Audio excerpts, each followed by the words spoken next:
Hi guys, welcome back to another video from Carl for you. So this video is basically all I'm going to show you is where's the OBD port on a Daewoo Karlos. It's also a similar one for the Chevrolets.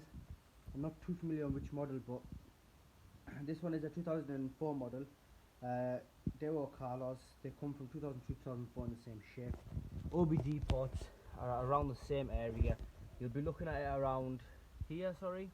If not, just underneath the glove compartment there. But anyway, this one was here and it is kind of a nightmare to find.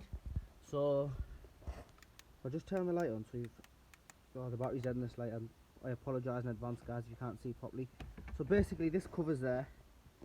What we've done is we've just took this cover off. Obviously there's a cable connecting there that we use to unrelease the bonnet. The actual OBD port is just this black one here. So you would think it's going to be somewhere over here or something like that. With this case on, it is still there. The case sits around there. It is still there. It's one of those type of things because there's quite a lot of wires underneath. It is a bit hard to actually find, but now you know where it is, it'll be a lot easier for you to find. This is position number 2, by the way.